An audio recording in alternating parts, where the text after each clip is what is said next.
السلام علیکم ناظرین، سپارک خان سپارک آفیشل کے ساتھ آپ کی خدمت میں حاضر ہوا چاہتا ہے۔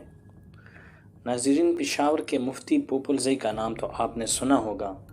یہ نام رمضان اور عید الفطر کے موقع پر چاند دیکھنے کے لیے صوبہ خیبر پختونخوا کے اکثر علاقوں سے یہ نام سننے کو ملتا ہے۔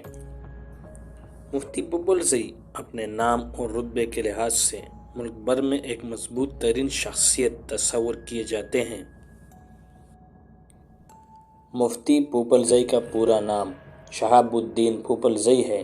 مفتی صاحب دورانیوں کے قبیلے سے پشاور میں پیدا ہوئے۔ مفتی صاحب کا تعلق کسی سیاسی جماعت سے نہیں۔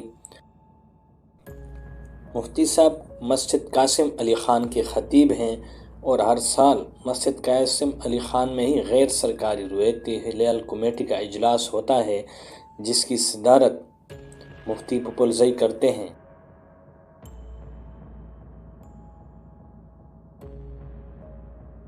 مفتی پوپل زئی نے اسلامیہ کالج پشاور سے تعلیم پائی۔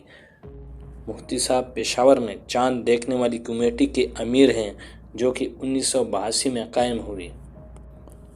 مفتی صاحب اپنے پیغامات سوشل میڈیا اور الیکٹرانک میڈیا کے ذریعے عوام تک پہنچاتے ہیں۔ مفتی صاحب کے ٹویٹر اکاؤنٹ پر 18,000 فالوورز ہیں۔